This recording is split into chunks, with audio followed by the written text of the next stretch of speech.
The Great Happiness. बुद्धं शरणं गच्छामि। मनोपुब्बंगमाधम्मा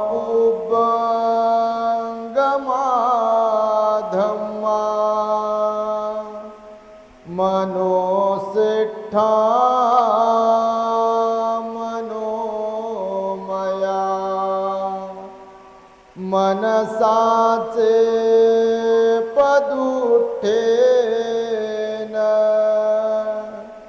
भासति वा करोति वा ततो न दुःखमनवेति चक्रं वतो पदम् मनोपुब्बंगमाधम्मा मनोसिट्ठा मनोमया मनसाचे प्रसन्नेन भासति वा करोति वा ततो न सुखमनवेति छायाव अनपायिनी।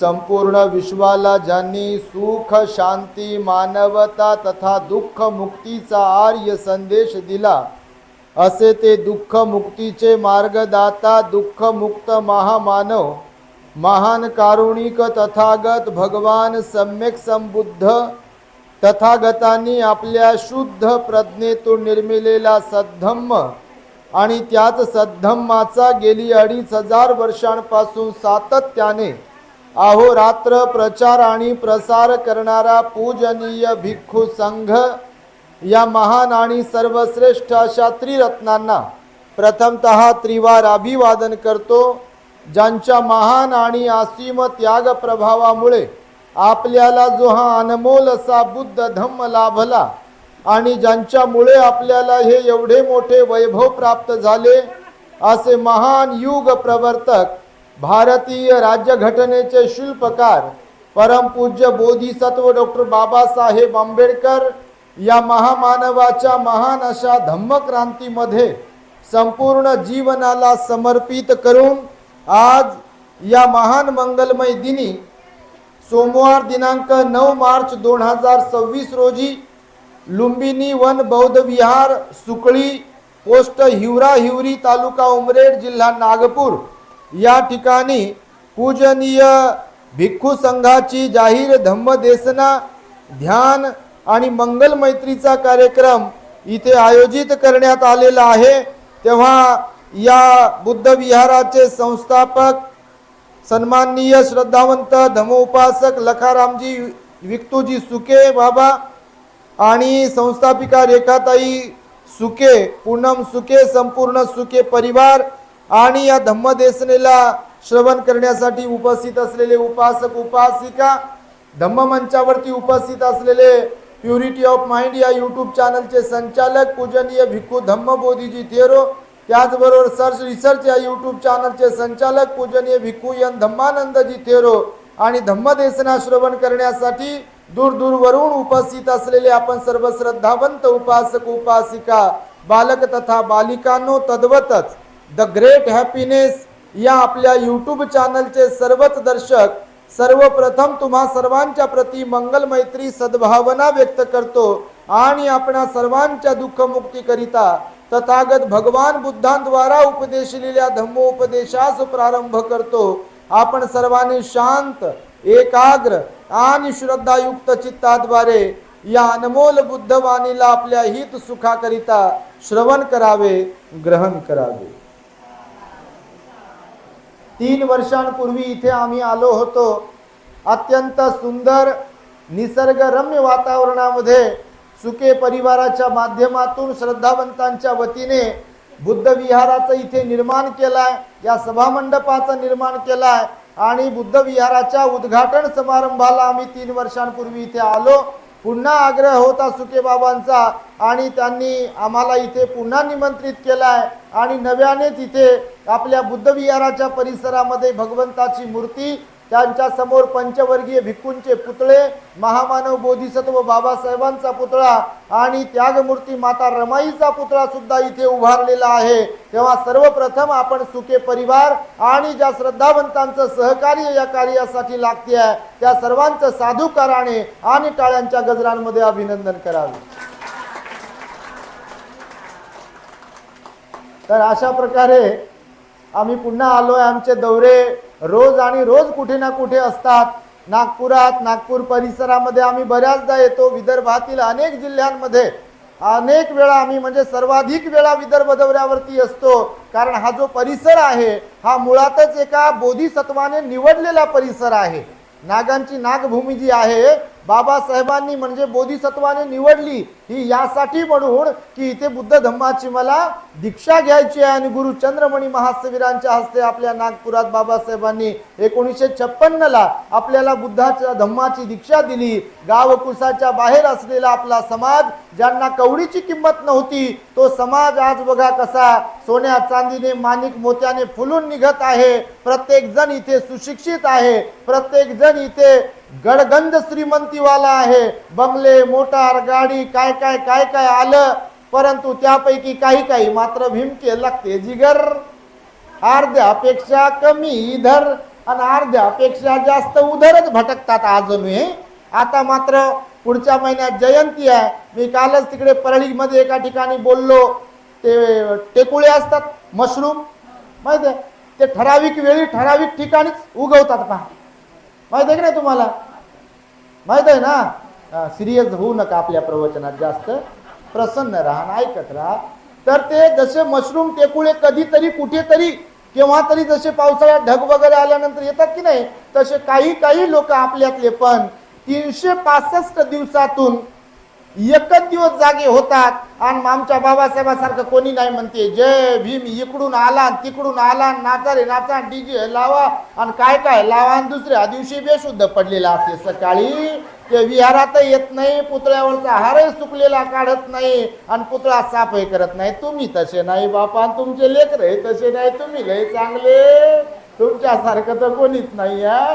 परंतु आमचे सुके बाबा, सुके आई आणि सुके परिवार मात्र याला अपवाद आहे, कारण सगळे सारखेच लोक नसतात। भगवंताच्या काळातही, आजही आणि उद्याही दोन्ही प्रकारचे लोक असतात। काही चांगले असतात आणि काही लोक वाईट असतात, काही धार्मिक असतात, काही अधार्मिक असतात, काही ध्यानावर असतात आणि काही काही बिलकुल जिंदगीभर ध्यानावरच राहत नाहीत। बघा, त्यांना स्वतःचे भलं करून घेता येत नाही, समाजाचं काय ढेकळं भलं करतील ते। म्हणून असा वर्ग जो आहे भगवंताच्या काळातही होता, आजही आहे, उद्याही आहे, त्याचा ताण जास्त घेण्याची आवश्यकता नाही आहे। आपण मात्र स्वतःला तपासू, आपण धर्मवान बनलो पाहिजे, आपण श्रद्धावान बनलो पाहिजे, आपण मात्र बाबासाहेबांना अभिप्रेत असलेले आदर्श बौद्ध बनलो पाहिजे, हे मात्र आपण लक्षात घेतलं पाहिजे। हे तुम्ही ध्यानात ठेवा। मला अतिव आनंद होतोय, कारण सुके बाबा त्यांचा परिवार जरी खेड्यात राहतोय किंवा अशिक्षित आहे, परंतु त्यांच्यामध्ये मात्र बाबासाहेबांच्या प्रती, भगवंताच्या प्रती, धम्माच्या संघाच्या प्रती श्रद्धा आहे आणि त्यामुळे त्यांनी हे सगळं काही विहाराचं काम आहे ते हाती घेऊन पूर्णत्वास नेण्याचा प्रयत्न केलेला आहे। त्यामुळे असाही एक वर्ग आहे, त्यांच्यावर मागच्या वेळेला मी प्रवचन दिलं होतं। आता एक छोटासा विषय मी तुमच्या समोर ठेवणार आहे। समाजामध्ये सगळीकडे फिरत असताना आमचं बारीक ऑब्झर्वेशन असते की लोकांमध्ये कशी परिस्थिती आहे, कशी माणसं आहेत, लोकात बदल कोणता होतो आणि कोणता होत नाही। कारण श्रीमंती आली म्हणजेच बदल झाला असा काही विषय नाही आहे। घरच बांधलं, बंगलात बांधला, गाड्या चाल्या म्हणजेच पूर्ण बदल झालाय असं नाही आहे।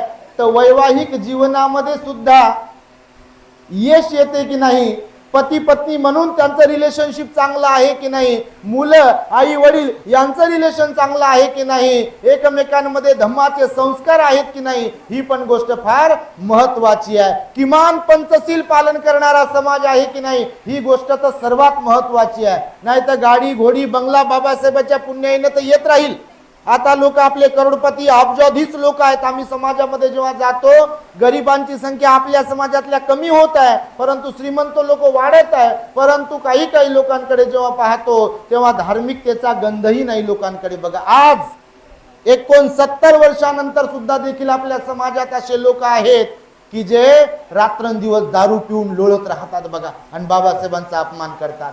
तंबाखू खातील, मावा खातील, गुटखा खातील, काय काय खात राहतील ते. त्यानंतर पती पत्नी बरोबर चांगलं वागणार नाही, मुलांना चांगले संस्कार देणार नाही, समाजामध्ये उठणार बसणार नाही. मी धम्माचं काही देणं लागतो का, मी समाजाचं काही देणं लागतो का, बाबासाहेबांनी एवढा त्याग केला मी पण काहीतरी देऊ शकतो का, माझं आता पोट भरलंय, बाबासाहेबांनी कमाईचा 20वा हिस्सा दान द्यायला सांगितलं तर मी देतो का तसं काही समाजाला धम्माला. याचा मात्र काही काही लोक अजिबात विचार करत नाही आहेत. आणि त्यामुळे अशा लोकांनी धम्म श्रवण करणं अत्यंत आवश्यक आहे. आणि आता बघा तुम्ही पाहत असाल आपल्या सोशल मीडियावरती तर अनेक ठिकाणी आम्हाला धम्मदेसनेसाठी बोलवतात बघा. रोज कुठे ना कुठे धम्मदेसना आहेत बघा. काल परवाला परळीला होतो, आज आम्ही नागपुरात आहे, उद्या पुन्हा आपल्या अमरावतीला, त्यानंतर अकोल्याला, वाशिमला, पुसद, यवतमाळ, नाशिक, इगतपुरी, कुठे ना कुठे कोकणामध्ये वगैरे सगळीकडे दौरे असतात बघा.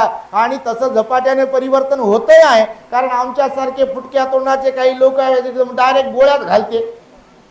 फुटक्या तोंडाचे म्हणजे बा असं खरोखरच फुटलेलं नाही, म्हणजे बा काही विचार करत नाही का बा कोणी वंदो आपल्याला का कोणी निंदो, पुन्हा इथं बोलवो का नको बोलवो याचा विचार न करता आपण धड धड एकदम बोलत असतो. त्याचाही परिणाम होतो बघा, आणि परिणाम झाला पाहिजे. बाबासाहेबांना हेच तर अभिप्रेत होतं, फक्त जयंती साजरी करावी एवढंच अभिप्रेत आहे का. म्हणून मी आता तुम्हाला म्हणालो त्या मशरूम सारखे टेकुळ्यासारखे काही लोक आहे फक्त जयंती साजरी करायला येतात, नंतर विहारात येत नाहीत, पंचशील पालन करत नाहीत, अष्टशील पालन करत नाहीत, धम्माच्या कामात येत नाहीत, असे लोक आहेत. आणि त्यामुळे बघा अशा लोकांसाठी म्हणून बघा धम्मश्रवण केला पाहिजे हे मी तुम्हाला सांगत आहे. कारण भगवान बुद्ध म्हणाले प्रज्ञावान लोकच आनंदी जीवन जगू शकतात बघा. प्रज्ञावान लोक असतील तर ते संतुलित जीवन जगू शकतात, आणि जे संतुलित जीवन जगू शकतात तेच लोक आनंदाने जीवन जगू शकतात. त्यासाठी भगवान बुद्ध म्हणाले आपल्याला धम्माचं श्रवण करता आलं पाहिजे. म्हणून श्रुतमय प्रज्ञा आपल्याकडे असायला पाहिजे. कोणती कोणती श्रुतमय प्रज्ञा. श्रुतमय प्रज्ञा म्हणजे काय, तर आता हे जे तुम्ही ऐकताय धम्माचं ज्ञान घेताना तुम्ही हे धम्मदान जे दिले जात आहे तुम्हाला आमच्या माध्यमातून, याला म्हणतात श्रुतमय प्रज्ञा. ही प्रज्ञा आपल्याकडे असायला पाहिजे, आणि ती प्रज्ञा असल्याशिवाय कोणी धम्म ऐकत नाहीत बघा. श्रुतमय प्रज्ञा आपल्याकडे असल्याशिवाय कोणी धम्मश्रवण करत नाही, कोणी प्रवचन ऐकत नाही, कोणी धम्मदेसना ग्रहण करत नाही, कोणी धम्माचा अभ्यास करत नाही, कोणी बाबासाहेबांच्या पुस्तकांचा अभ्यास करत नाही, जर श्रुतमय प्रज्ञा नसेल तर. म्हणून श्रुत म्हणजे काय, तर ऐकून ज्ञान घेणे, की आता ही धम्म तुम्हाला सांगितल्या जाते तर हे इन्स्पायर करते माणसाला बघा. प्रवचन धम्मदेसना इन्स्पायर करतात, प्रेरित करतात की नाही. अरे भगवंताचा धम्म एवढा श्रेष्ठ आहे हो, अरे बाबासाहेबांचा एवढा त्याग आहे हो, बाबासाहेबांनी आपल्याला धम्म दिला हो, आणि मग तो आपण आचरणात आणला पाहिजे असं वाटते. केव्हा, जेव्हा आपण ऐकत राहू किंवा वाचन करत राहू तेव्हा.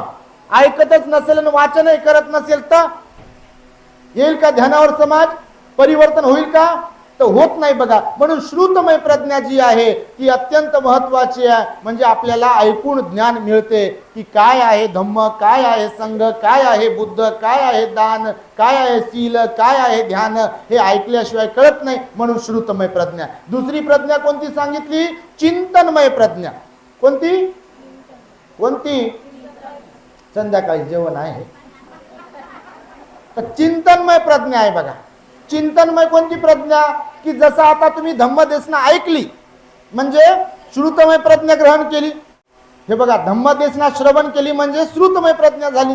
त्यानंतर कोणती, चिंतनमय प्रज्ञा. चिंतनमय प्रज्ञा काय, आता हे ऐकून झालं की तुमच्यापैकी काही जण घरी जाऊपर्यंत किंवा घरी गेल्यावर सुद्धा विचारात पडतात.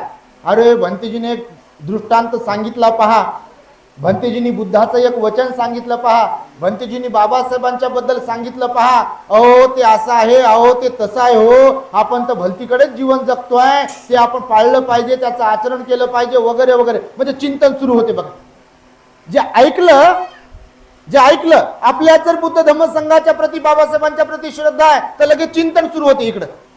अरे ऐकलं ते लय भारी होतो. अरे वा, पंचशील पालनानं असं होते का, उपवासात पालनानं असं होते का, अच्छा बाबासाहेब म्हणाले आचरणिक बना, असं सांगितलं का, अरे भंतेजीने उपदेश केला, ते आपल्या मनाला पटला, तो आपण आता आचरणात आणणार संकल्पपूर्वक. मग हे जे चिंतन चाललंय याला म्हणतात चिंतनमय प्रज्ञा, की आपल्याला वाम मार्गाला जाऊ देत नाही. ती चिंतनमय प्रज्ञा काय करते, आपल्याला वाम मार्गाला, नको त्या मार्गाला भरकटू देत नाही, आपल्याला प्रेरित करते धम्माचं आचरण करण्यासाठी, चांगलं बनण्यासाठी प्रेरित करते. त्याला म्हटलेलं आहे मग चिंतनमय प्रज्ञा. आणि मग ऐकलं पण, त्याच्यावर चिंतन पण केलं. मग आता केवळ ऐकून भलं होते का, केवळ विचार करून भलं होते का, हो बाबासाहेब असे असे होते म्हण, असा असा त्याग केला म्हण बाबासाहेबानं, आणि 2-4 लेकरं गेले म्हण बाबासाहेबांचे, अहो पत्नी पण गेली म्हण, आणि भगवान बुद्धानं मग गृहत्याग केला म्हण, राहुल नावाचा मुलगा जन्माला आला होता म्हण, 3 महाल होते म्हण, काय काय होतं म्हण, आणि मग फार ज्ञान प्राप्त करताना त्रास झाला म्हण, 6 वर्षाची खडतर तपश्चर्या केली म्हणे, अजून काय काय झालं म्हणते, साऱ्या जाती धर्माचे लोक त्यांना शरण आले म्हणते. अरे बाप, काय भगवान बुद्ध लय भारी होते हो, बाबासाहेब लय भारी होते हो, आणि मग अरे बाप लय भारी होते, लय भारी होते. यानं काय फायदा होईल का, होईल का? म्हणजे ऐकतही राहिलो, समजा किती ऐकत राहिलो आणि त्याच्यावर चिंतनही केलं, फार चांगलं होतं म्हणे, फार चांगलं होतं म्हणे, फायदा होईल? फायदा केव्हा होईल माहिती आहे तुम्हाला? भगवंतांनी ज्ञानाच्या 3 पायऱ्या सांगितल्या. एक तर श्रुतमय प्रज्ञा तुम्हाला आता सांगितली, त्यानंतर चिंतनमय प्रज्ञा ही दुसरी, आणि त्यानंतर मग लाभ केव्हा होतो तर भावनामय प्रज्ञा. कोणती प्रज्ञा? भावनामय. या भावनामय प्रज्ञेला म्हटलं अनुभूतीचं ज्ञान. जसं उदाहरणासाठी सांगतो, ऐकताय ना, जसं उदाहरणासाठी बघा, पंचशील तुम्ही ग्रहण केलं किंवा ऐकलं, भगवान बुद्ध म्हणाले हिंसा करू नये, चोरी करू नये, व्याभिचार करू नये, खोटं बोलू नये, व्याभिचार, दारू गांजा बिडी तंबाखूचं सेवन करू नये, हे ऐकलं, ऐकायला गोड वाटते. अच्छा, भगवान म्हणाले हिंसा करू नये, चोरी करू नये, व्याभिचार करू नये, खोटं बोलू नये, दारू गांजा बिडी तंबाखूचं सेवन करू नये, ऐकलं.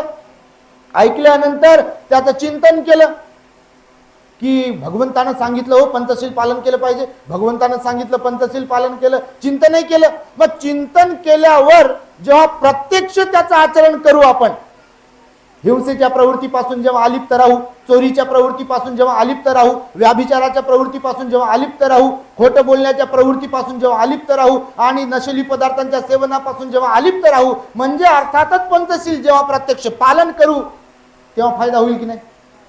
होईल का नाही फायदा? फक्त ऐकल्यानं फायदा होईल का? फक्त चिंतन केल्यानं फायदा होईल का? फायदा होईल, त्याने फायदा होईल, ऐकल्यानं पण फायदाच होईल. कारण चांगले विचार, चांगलं ज्ञान ऐकल्यावर फायदाच होते, ते वाया जात नाही. पण जेवढा फायदा आचरण केल्यावर होतो तेवढा ऐकल्यामुळे किंवा त्याचं चिंतन केल्यामुळे होत नाही. म्हणून अनुभवाची जी प्रज्ञा आहे त्याला भगवंतानं भावनामय प्रज्ञा सांगितलेलं आहे. आणि म्हणून बाबासाहेब कितीही महान असले, भगवान बुद्ध कितीही महान असले, त्यांचा धम्म कितीही महान असला, भगवंताची मूर्ती किती सुंदर असली, असे आमच्यासारखे किती भंतेजी आले आणि किती वेळ बोलले आणि किती चांगले जरी समजा बोलले आणि गेले निघून, आणि आपण म्हटलं अरे बाप काय भंतेजी बोलले हो, काय भंतेजी बोलले हो, लय आवडलं आपल्याला काही म्हणा, लय आवडलं आपल्याला काही म्हणा, आणि नंतर टप्पू मारलेत. अरे याच्यात मीठच कमी होतो, काय जेवण बनवलं पाहे, पोळ्या तर बरोबर शकल्याच नव्हत्या, कोरा कागद आहे की नाही, मग आता भोपळा आहे का नाही, समजाची गोष्ट बापा, तुम्ही असं म्हणणार नाही, पण सांगतो समजा की बा इथं ऐकलंय, सगळं व्यवस्थित वाटलंय, जाताना इथंच सांडून गेले. जसं भगवान बुद्ध म्हणाले धम्मदेशना श्रवण करणारे काही लोक असतात, काही लोक ऐकतात, सोबत घेतात आणि घरी घेऊन जाऊन जातानाही वाटप करतात आणि घरी वाटप करतात, जीवन जगतानाही वाटप करतात, सोबतही बाळगतात. काही लोक ऐकताच सोडून देतात. पान द्या हो, लय तहान लागली, असं होतं बघ. अरे जेवण कधी भेटते हो, लय भूक लागली, अरे बस झालं म्हणते, आता लय ऊन झालं. तर हे सगळं जे काही आहे हे आपल्या मनामध्ये येणं, याचा अर्थ असा आहे की श्रद्धा आपल्या मनामध्ये नाही आहे. म्हणून या 3 प्रज्ञा तुम्हाला सांगितल्या. मला हे सांगायचं आहे की जीवनामध्ये या 3ही प्रज्ञेच्या माध्यमातून आपण संतुलन प्राप्त करू शकतो. आणि खरोखरच आनंदी राहण्यासाठी काय महत्वाचं आहे? संतुलित जीवन फार महत्वाचं आहे. कारण भगवान म्हणाले आत्यंतिक टोकाची अशी दोन मार्ग आहेत. बुद्धाच्या मार्गाला कोणता मार्ग म्हटलं? मध्यम मार्ग. कोणता? मध्यम मार्ग. बुद्ध धम्म असा हे नाहीये बघा, काय म्हणू त्याला, एकदम टोकाचा नाहीये. कोणत्याही बाबतीत टोकाचा बुद्ध धम्म नाहीये, हे तुम्ही लक्षात ठेवा. एकदमच असं फारच सगळं सोडून द्या असंही नाही सांगितलं, आणि असं चिपकू चिपकू धरा आपल्या जवळ ठेवा सोडूच नका असंही नाही सांगितलं. गरजेनुसार आवश्यकतेनुसार सगळ्या गोष्टीचं उपभोग घेण्यासाठी म्हणून भगवंतानं सांगितलं. जसं उपाशीच राहायला सांगितलं नाही, आणि भेटतंय म्हणून किती खायला सांगितलं नाही. जेवढं आवश्यक आहे, जेवढं गरजेचं आहे तेवढंच आपण खाल्लं पाहिजे. मग हे तत्व, हा नियम सगळ्या बाबतीत लागू केला. त्याला संतुलित म्हणतात बघा. जर तुम्ही ऐकलं असेल संतुलित आहार, आरोग्यासाठी फार आवश्यक असतो बघा संतुलित आहार. कोणत्याही बाबतीत, जसं उन्हाळ्यामधला आहार आपला बदलला पाहिजे, पावसाळ्यात आपला आहार बदललेला असला पाहिजे, आणि हिवाळ्यातला आपला आहार बदलला पाहिजे. आज ज्या भाजीपाला काय जे काही खाल्लंय तर उद्या त्याच्यात बदल केला पाहिजे. उद्या जे खाल्लंय परवा त्याच्यात बदल केला पाहिजे, तर आरोग्य चांगलं राहते म्हणतात. म्हणजे ज्याला जमेल त्याच्यात सांगतो ज्येष्ठ बापा, म्हणजे आम्हाला द्या असं म्हणत नाही, तुम्हाला नाही तर तुम्ही म्हणाल बापा तुम्ही डिमांड करता का काय, आम्हाला तर साधं जेवण आवडते बघा, पण सांगतो. तर हे संतुलित जीवनाच्या बद्दलची एक तुम्हाला दृष्टांत सांगतो बघा. अधिक बोलणार नाही आहे मी, कारण उन्हाचे दिवस आहेत आणि रोज बोलावं लागणार आहे, आणि त्यामुळे तुम्हाला एक दृष्टांत सांगतो. सांगू? हा, तर ऐका. संतुलित जीवन कशाला म्हणतात बघा. समाधानानं राहता आलं पाहिजे. कारण एवढे वैवाहिक जीवनात लोकांचे कलह वाढलेले आहेत बघा. वरवर दिसताना लोक आपले फार चांगले दिसतात, दाग दागिने कपडा काय काय काय काय, पण घराघरात एवढे वाद भांडण तंटे आहेत. जेव्हा काही लोक सांगतात आमच्याकडे, जे कोणाला सांगू शकत नाहीत ते आमच्याकडे सांगतात कल्याण मित्र म्हणून, तर तेव्हा फार वाईट वाटते बघा. सगळं काही व्यवस्थित असताना एक तर पती तरी कार्यक्रम बिघडवते घराचा, नाही तर पत्नी तरी बिघडवते कार्यक्रम घराचा. एखादा मुलगा तरी बिघडवते कार्यक्रम घराचा, नाही तर मुलगी तरी बिघडवते कार्यक्रम घराचा. सून तरी बिघडवते कार्यक्रम घराचा, नाही तर सासू तरी बिघडवते घराचा कार्यक्रम. नणंद तरी बिघडवते घराचा कार्यक्रम, नाही तर भावजाई तरी बिघडवते बघा. काही काही मुख्यच बसतात असं ऐकताना बापा, त्यांना वाटते ही गोळी आपल्याला लागते का काय आता.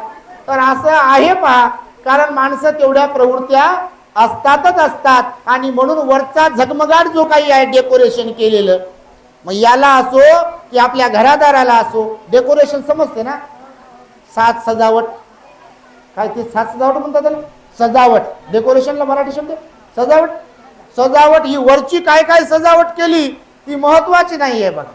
आतून कशी सजावट आहे ही फार महत्वाची आहे. आपण संयमशील आहोत का? आपल्या वाणीवर संयम आहे का? आपल्या मनावर संयम आहे का? आपल्या शरीरावर संयम आहे का? आपण संयमानं बोलतो का? संयमानं वागतो का? संयमानं जीवन जगतो का? इतरांचा आदर करतो का? इतरांना प्रेम आपुलकी जिव्हाळा देतो का? इतरांचा विचार करतोय का? ही गोष्ट संसारामध्ये अत्यंत महत्वाची आहे. नाही तर मला पहा आणि फुलं वाहा म्हणते, माझंच ऐका म्हणते, माझाच टेंभाग मिरवला पाहिजे म्हणते घरात. आणि असं प्रत्येकाला जर वाटत असेल माझंच ऐकून घर चालाव, माझ्याच म्हणण्यानुसार सगळ्यांनी वागाव, तर मला सांगा ते घर घरात राहील का? लय लवकर कार्यक्रम बिघडते पहा. म्हणून आपलाच विचार घरातल्यानी सगळ्यांनी करावं, किंवा समाजातही वावरताना माझंच म्हणणं खरं मानावं, मलाच विचारावं, मी म्हणतो तेच बरोबर आहे, माझंच ऐकावं, असं हट्ट कोणीही धरता कामा नये. कारण ती आपली प्रवृत्ती, तो आपला स्वभाव एक दिवस आपल्याला नडतो म्हणजे नडतो. कारण भगवंतानं मध्यम मार्ग शिकवला. इतरांनी जसा आपला विचार करावा असं आपल्याला वाटते, तसं सगळ्यांनाच वाटते की माझा विचार दुसऱ्यांनी करावा. मग ते सांसारिक जीवनात असो का सार्वजनिक जीवनात असो. खरं की खोटं? खरंच म्हणा बा, खोटं काय म्हणाल तुम्ही? तर पहा, एकदा एक धनवान माणूस मरण पावला. एकदा एक धनवान माणूस मरण पावला. त्याला 2 मुलं होती पहा. प्रचंड श्रीमंत माणूस होता. तो मरण पावला. मरण पावल्यानंतर त्याला 2 मुलं होते. आता बघा, गणित ठरलेलं आहे. कोणतं गणित ठरलेलं आहे की घरचे वडीलधारे लोक गेले की त्यांनी चाब्या किती लपू लपू ठेवू द्या, समजा त्यांनी जमीन जायदाद किती नावावर करून घेण्यासाठी थांबून ठेवलेलं असू द्या, त्यांचं बटन दबलं. आता मी जसं तुम्हाला सांगितलं की आपण कितीही धन दौलतीला आपल्या चिपकू चिपकू बसत असेल, परंतु जर ती कोणाच्या आपल्या मुलांच्या नावावर हवी असं वाटत जरी नसेल, पण आपलं जर बटन दबलं तर काय होते अगोदर? काही राहिले का पहा म्हणतात, तिकडं तिकडं पिशवीत काही ठेवलंय का, कानातले बाकी आहेत का, तसेच गळ्यातलं बाकी आहे का, बोटात बाकी आहे का, अंगठी बाकी आहे का, जोडवे बाकी आहे का, सारं काढून घ्या म्हणते अगोदर, आता उचला म्हणते. कोणी म्हणते का असं? त्यांनीच कमवले बा, सोबतच जाऊ द्या. ऐकलं का तुम्ही? आठवं आश्चर्य पेपरात बातमी आली असती अशी. असं कोणी करू शकत नाही, कारण आपण गेल्याबरोबर आपली किंमत झिरो होत असते. भोपळा दवाखान्यातून अँब्युलन्स मध्ये आपली बॉडी आणताना असं म्हणत नाहीत मॅडम कुठपर्यंत आल्या, साहेब कुठपर्यंत आले, असे म्हणतात का लोक? काय म्हणतात? बॉडी कुठपर्यंत आली, प्रेत यात्रा निघाली का म्हणतात, साहेबांची यात्रा निघाली का असं म्हणते का कोणी? मॅडमची यात्रा निघाली असं कोणी म्हणेल का? आणि आम्ही गेल्यावर म्हणेल का भंतेजीची यात्रा निघाली का? म्हणू शकत नाही. काय म्हणतात लोक? प्रेत यात्रा किंवा बॉडी. तर प्रत्येकाचं गणित ठरलेलं आहे, म्हणून भगवंताने चिपकाव धरून ठेवू नका म्हणाले कोणत्याही गोष्टीला. धन दौलत असो का काही कोणती गोष्ट असो, विकाराच्या बाबतीत त्याला सोडण्याचा, त्याच्यात शिथिलता निर्माण करण्याचा प्रयत्न करा, तर तुम्ही संतुलित जीवन जगू शकता. नाहीतरी आपण गेल्या बरोबर वाटण्या हिस्से तयार होतात म्हणजे होतात. आणि त्यासाठीच तुम्हाला दृष्टांत सांगत आहे मी की त्या धनवान गेला आणि त्याची प्रॉपर्टी होती, मग त्याच्या वाटण्या झाले, त्याचे हिस्से झाले, दोन्ही मुलांनी वाटून घेतलं. मोठा मुलगा जो होता तो जरा ध्यानावर नव्हता, छोटा जो मुलगा होता, लग्न झाले होते दोघही मुलांचे, पण छोटा जो मुलगा होता तो जरा धार्मिक होता, सिलवान होता, सदाचारी होता, गुणवान होता, समाजामध्ये बसणारा उठणारा होता.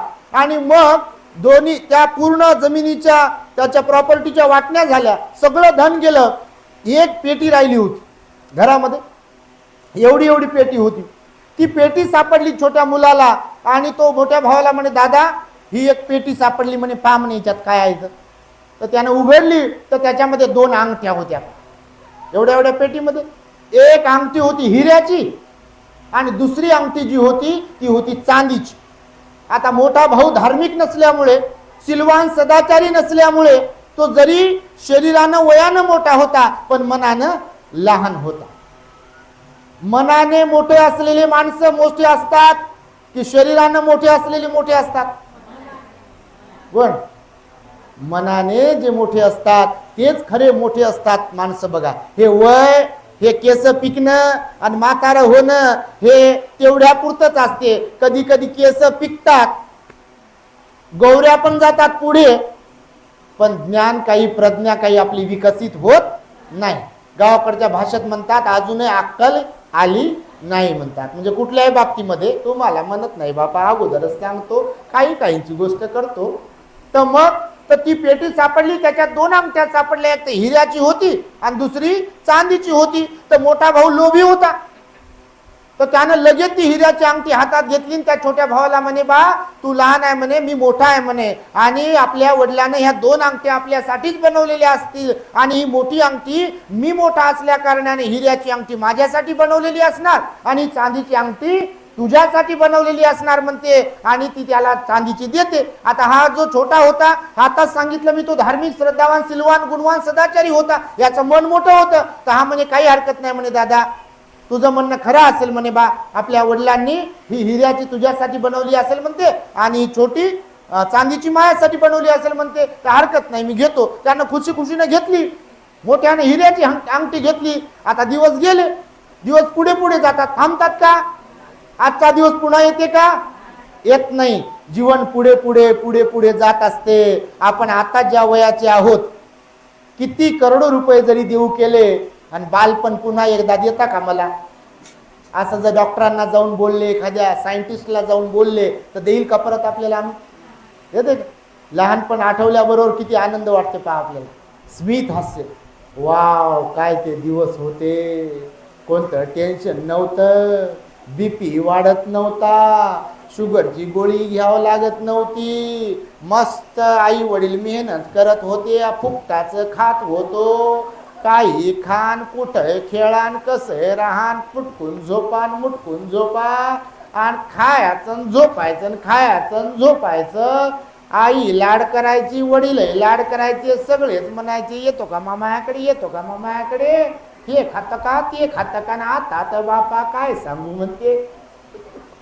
तर मला सांगा ती बाल्यावस्था पुन्हा येऊ शकते का?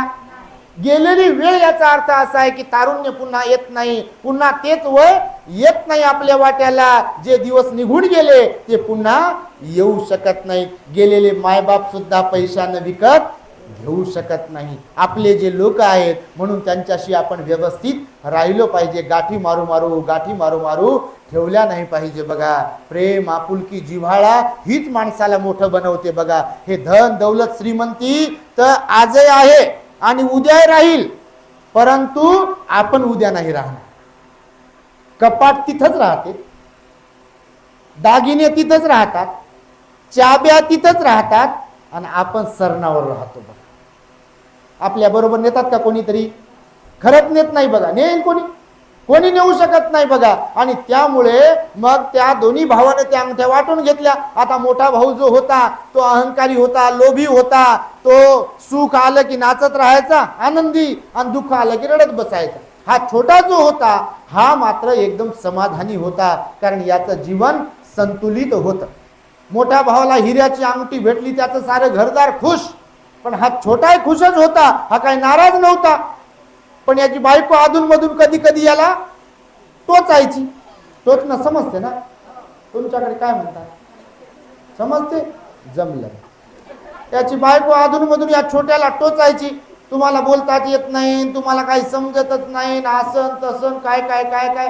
त्या दिवशी पण एक जण आला पहा आमच्याकडे माणूस, हो, वय बरंच होतं त्यांचं, 55-60च्या आसपास असेल समजा. बाबासारखं, हे चष्मेवाले बाबा गालाला हात लावून झोपू लागले की नाही, बसले की नाही, त्यांच्यासारखं समजा त्याचं वय. ते धार्मिक बिचारा बाबा, ते आला आमच्याकडे पहा, आणि मला म्हणे, भंतेजी माझी बायको मला नेहमी म्हणते, म्हणे बा हे कोणाकडे बोलू शकत नाही म्हणते, तुम्ही ओळखीचे आहे म्हणे, तर तुमच्याकडे एक गोष्ट बोलू काय. म्हटलं बा बोला बाबा. तर म्हणे बायको नेहमी मला म्हणत राहते म्हणे, अनेक दिवसापासून तुम्हाला काहीच समजत नाही, तुम्हाला काहीच समजत नाही. तर म्हणे मी काय करू म्हणे भंतेजी, माझं डोकं चाले ना म्हणे. त्यांना मी म्हटलं बा ध्यानाला वगैरे शिबिराला जा, तुम्हाला बरं वाटेल. तर त्यांना विचारलं मी म्हटलं लेकरं बाळं वगैरे वगैरे काय नोकरी वगैरे काय केली काय नाही. तर ते म्हणे भंतेजी 3 मुलं आहे म्हणे मला, 1 मुलगी आहे. म्हटलं नोकरी वगैरे, नोकरी केली म्हणे, रिटायर्ड झालो म्हणे, 35 वर्षात 33 वर्षाची नोकरी केली म्हणे भंतेजी. माझ्या हाताखाली लय लोक होते म्हणे, त्यांनाही कामाला लावलं म्हणे मी. तर मी त्यांना म्हटलं बा तुमची मिसेस म्हणजे आमची आई तुम्हाला म्हणते बा यांना काही समजत नाही, यांना काही समजत नाही. मी म्हटलं बा हे 3 लेकरं झाले, 33 वर्ष नोकरी केली, तुमच्या हाताखाली जे मुलं माणसं बाया पोरी होत्या त्यांना तुम्ही मदत केली, त्यांना नोकरीला लावलं, त्यांचाही संसार तुम्ही चांगल्या कामाला लावला, हे सगळं तुम्ही केलं, हे सगळं तुम्हाला समजलं, आणि असं कसं म्हणते आई की तुम्हाला काही समजत नाही. मी म्हटलं एकदा आईला भेटवा मला, मी आईला विचारतो मला नेमकं काय समजत नाही, पुढचं पाहू म्हटलं आपण. तर अशा प्रकारे बघा तो जो छोटा भाऊ होता त्याची बायको अशी बोलत होती, तुम्हाला काही समजतच नाही, तुम्ही असंच घेतली चांदीची अंगठी, मोठ्याने पहा बरं तुमचा भाऊ किती हुशार आहे, असा आहे तसा आहे वगैरे वगैरे. आता सगळे सारखेच नसतात ना. आता हे बिचार ऐकून घेतलं, हे म्हणे जाऊ दे ना, कशाला तुला काय करायचं म्हणे, आपल्याला सगळं भेटते, आपलं गणित व्यवस्थित आहे म्हणे, संसाराचं काय लोभ करायचा म्हणे, इथंच ठेवून जायला लागणार आहे, असं ते शिकवत होते प्रवचन ऐकून. ते म्हणे बा ठीक आहे. तर यानं मग ती अंगठी जी घेतली, यानं बोटात घातली, तिला बारीक पाहत होते. एक दिवसानं बारीक पाहिलं तर त्या अंगठीवर लिहिलेलं होतं एक वाक्य. त्याच्या वडिलांनी काय लिहिलं होतं, ही वेळ पण बदलेल.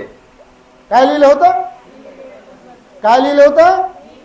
ही वेळ पण बदलेल. तर यानं ते बायकोला वाचून दाखवलं, म्हणे बघ आपलं नशीब चांगलं आहे म्हणे बा, म्हणजे बा आपण पुण्यवान आहो का आपल्या वाट्याला ही अंगठी आली. ती म्हणे काय झालं, वाच म्हणे हे काय लिहिलं. तर तिने वाचलं बा ही वेळ बदलेल, म्हणजे आपल्या वाट्याला दुःख आलं तरी वेळ बदलते, सुख आलं तरी वेळ बदलते. गरिबीचे श्रीमंत होऊ शकतात, श्रीमंताचे गरीब होऊ शकतात. यश आलं तर अपयश येऊ शकते, अपयश आलं तर निंदा झाली तर प्रशंसा होते, प्रशंसा झाली तर निंदा. सुख आलं की दुःख, दुःख आलं की लाभ झाला की हानी, हानी झाली की. हे गणित ठरलेलं आहे का नाही, याला कोणी बदलू शकते का? मग ही वेळ पण बदलेल असं ते वाचलं नवरा बायकोनं, आणि दोघे खुश झाले. आणि मग काही कालांतरानंतर त्यांच्या वाट्याला प्रचंड श्रीमंती आली, त्यांच्या मुलाबाळाचं भलं झालं. आणि हे मोठं जे होतं की नाही, ज्याने हिऱ्याची अंगठी घेतली होती, हे गर्वानं फुगू फुगू फुगू फुगू फुशारकी करू करू फुशारकी करू करू हे दारू प्यायला लागलं, तंबाखू मावा खायला लागलं, त्याला कॅन्सर झाला.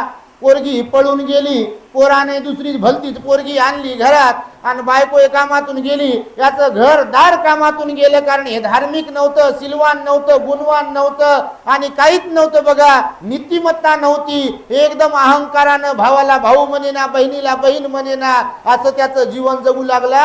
म्हणून ते पूर्ण उद्ध्वस्त झालं. आणि हे छोटं जे होतं, ज्याच्याकडे संतुलित जीवनाचा मूलमंत्र होता, तर त्यांचं मात्र जीवनामध्ये सुधारणा झाली. लेकरं चांगल्या हुद्द्यावर लागले, पोरी चांगल्या सुसंस्कारी बनल्या, बायको नवऱ्याचं सुद्धा व्यवस्थित चालू लागलं, आणि त्यांच्या जीवनाचा सर्वांगीण विकास झाला. आणि म्हणून तुम्हाला हा दृष्टांत यासाठी सांगितला की संतुलित जीवन आपल्याला जगता आलं पाहिजे, आणि त्यासाठी धम्मश्रवण करणे अत्यंत आवश्यक आहे. बुद्धाचं ज्ञान आपल्याला श्रवण करण्याची आवड निर्माण झाली पाहिजे. त्यासाठी बुद्ध धम्म संघावर आपली बाबासाहेबांवर श्रद्धा असायला पाहिजे.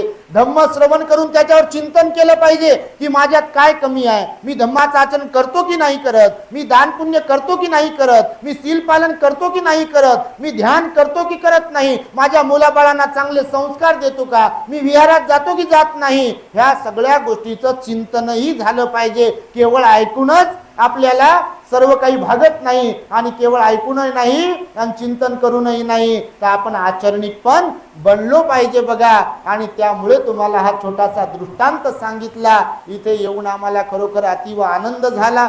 आणि पुढे आणि पुढे आम्ही धम्मप्रचारासाठी जातच असतो. औरंगाबादमध्ये राहत असताना आपण आता या 26 जानेवारीपासून द ग्रेट हॅपीनेस टॉवर, म्हणजे विपश्यना विश्वशांती विपश्यना बुद्ध विहाराचं निर्माण समाजाच्या स्वेच्छादानातून करण्याचा संकल्प केलेला आहे. येणाऱ्या 26 जानेवारी 2027ला त्या विहाराचं पूर्ण निर्माण करून त्याचं उद्घाटन पण करण्याचा आमचा मानस आहे. तेव्हा आपल्या द ग्रेट हॅपीनेस चॅनलवरील आमच्या अनेक प्रवचनं असतात, आणि आपल्या द ग्रेट हॅपीनेस टॉवरसाठी तथा विश्वशांती विपश्यना बुद्ध विहारासाठी स्वेच्छेने दान देण्याचंही आम्ही आपणास आवाहन करतो आहे.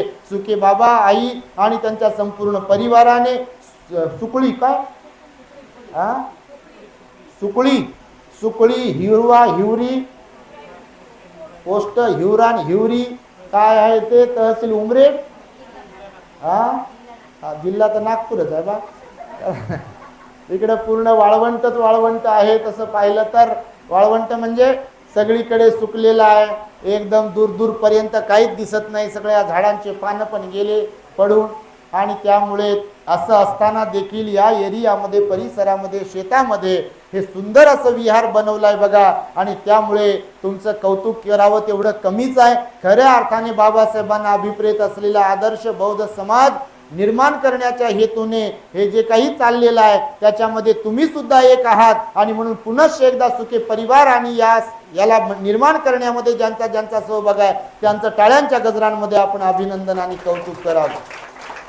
एवढे बोलून मी माझ्या शब्दांना इथे पूर्ण विराम देत आहे. भवतु सब मंगलम रखन्तु सब देवता सब बुद्धानुभावेन सदा सुखी भवन्तु ते. भवतु सब मंगलम रखन्तु सब देवता सब धम्मानुभावेन सदा सुखी भवन्तु ते भवतु सब मंगलम रखन्तु सब देवता सब संघानुभावेन सदा सुखी भवन्तु ते।